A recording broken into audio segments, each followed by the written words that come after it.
I just wanted to talk about, as you can hear, my voice, I don't sound too good. I have a cold.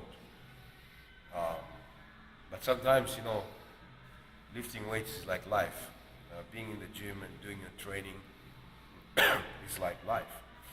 Things go wrong.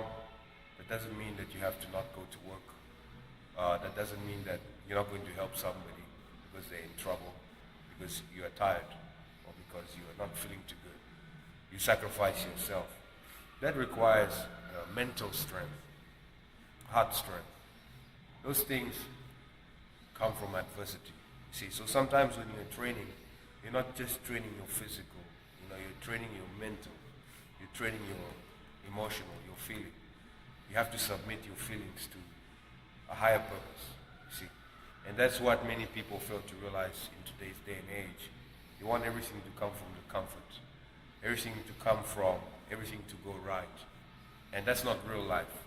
If you're lifting, your weightlifting, your training, your powerlifting, or whatever lifting you're doing in the gym is realistic, it's real, then it doesn't come from only comfort. Yes, you want things to be physically well. You want to eat good. You want to make sure your body's healthy.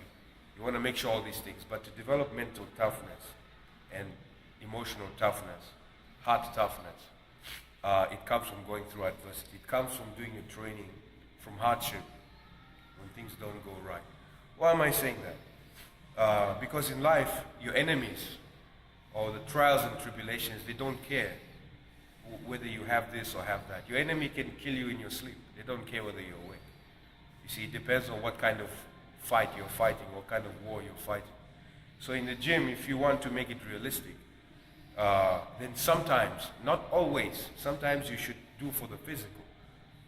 But if you want to do for the mental and the spiritual, which is even further than the mental, and the emotional, which is your heart, then you have to train sometimes when things don't go right, and submit yourself to a higher purpose, a higher cause.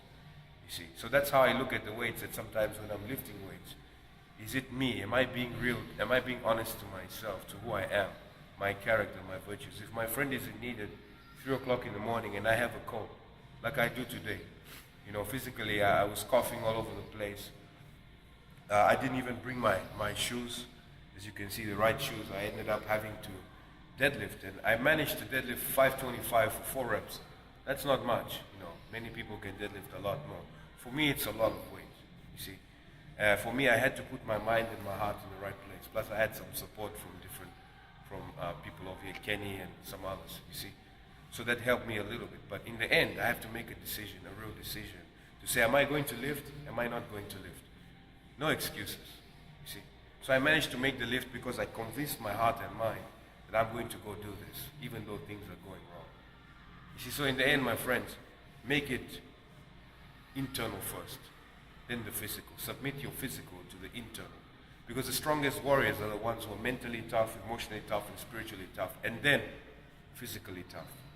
The physical is the last one for me, you see. And that's when it becomes real. You have a family, you have kids. Your kids have to be fed, right? If you don't feel like going to work, that means no food on the table, right? So you have to go to work even though you are sick, even though something is wrong. When there's no food in the house for poor people, then what happens is there's one slice of bread. Then the one who is older, who is accountable, will give the one slice to the young people, saying, I've already eaten. Not because he has eaten, but because he has the willpower to care for them. And later on, they will remember, my dad did this, my big brother did that. You see? So my friends, make it deeper than just a flesh workout. And make it something inside in your heart, in your mind, in your spirit. Thank you.